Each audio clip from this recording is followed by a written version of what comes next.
Thank you, Mr. Speaker. Earlier in the day, we learned that the member of Moncton South's husband here was going to leave the library when it got boring. Now's go time. All right?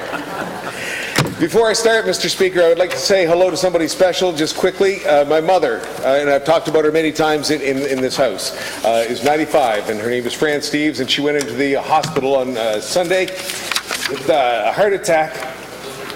And I just want to say hi because somebody's got a camera and they've got a webcam there and they're showing. All right? There you go. Love you, Mom. All right, Mr. Speaker, in the speech from the throne, the Lieutenant Governor outlined 5 priority areas our government would focus on during the current legislative session. Today, I'm pleased to rise in the House to table the 2019-2020 capital estimates, which reflect these priorities with an emphasis on putting New Brunswick on the path towards establishing balanced stability for the province's finances. Monsieur le Président, il me fait plaisir de déposer aujourd'hui notre budget de capitale.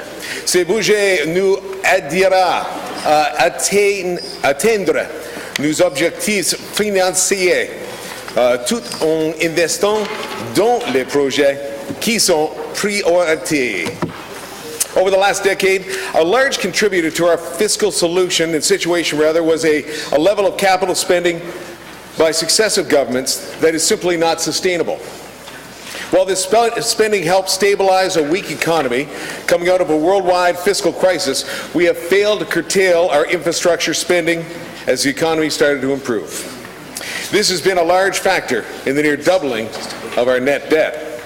Credit rating agencies and the financial community are increasingly voicing their concerns regarding the growth of net debt in New Brunswick.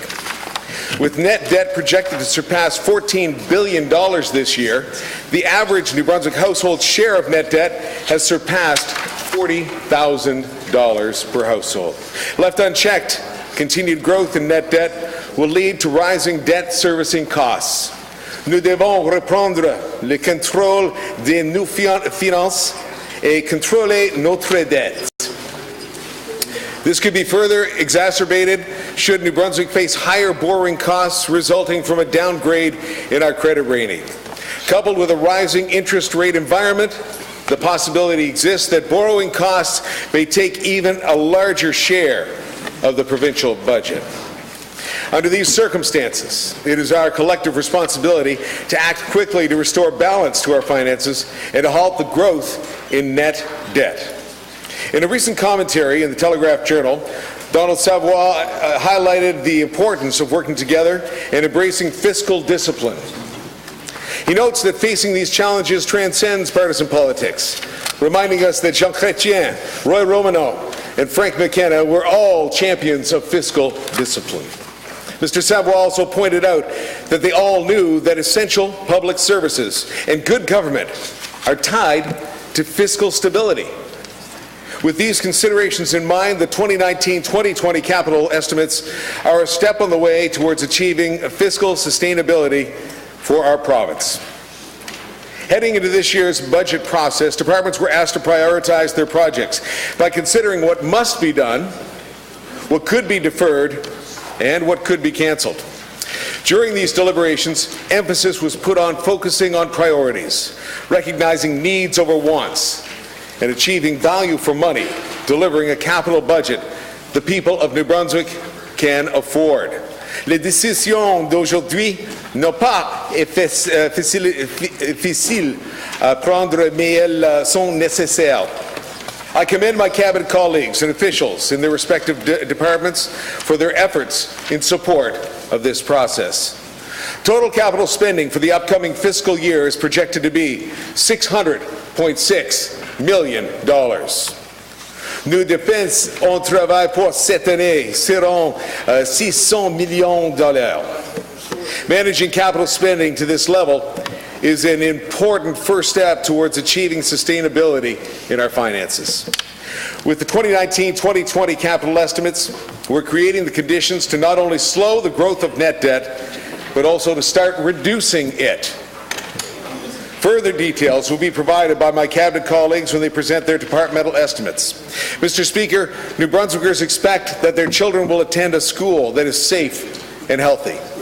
By effectively maintaining our educational assets, our teachers and educational support staff are better able to focus on working with our children to achieve educational outcomes in an environment that nurtures their talent and develops the skills needed to compete on a global basis.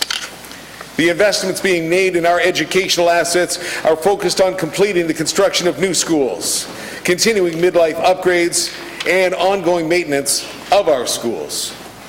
These investments were arrived at by taking an asset management approach with our schools. They are aligned with the current and future needs of our educational system and provide our students with benefits both today and well into the future.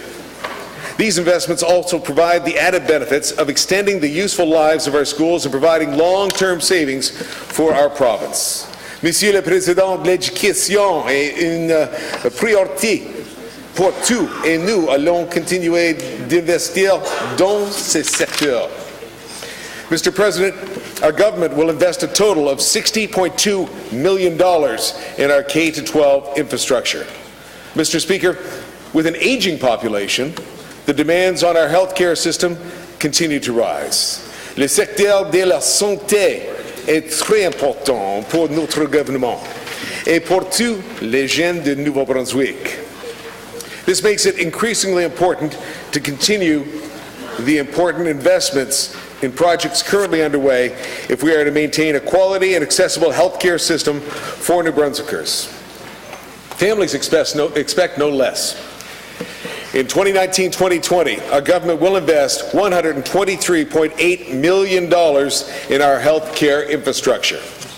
Of this total, $91.8 million will be for the continuation of renovations, additions, and other improvements around the province, and the remaining $32 million will be for capital improvements and equipment. Mr. Speaker, 10 years ago, for every dollar of capital expenditures made by the public sector, the private sector invested $2.27. Today, this has changed to $1 of private capital expenditures for every dollar of public capital expenditures. Over the long term, this cannot continue if we're to put our economy on a sustainable growth path. One way we can energize the private sector is by demonstrating strong fiscal discipline and setting clear expectations of the role of government when it comes to public capital investment around the province. A well-maintained system of roads and bridges also plays a crucial role in the efficient functioning of our economy. However, adding to our transportation network simply increases the competition for money to maintain our portfolio of public infrastructure. Today's capital budget provides funding for transportation projects that are underway.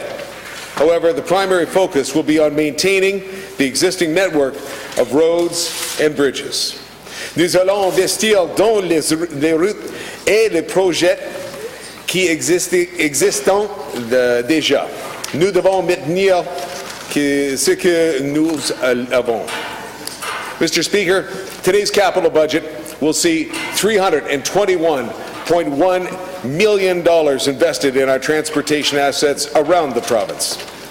Recognizing the important role tourism plays in supporting economic activity in New Brunswick, an additional $12.9 million will be invested to help maintain our physical and cultural infrastructure.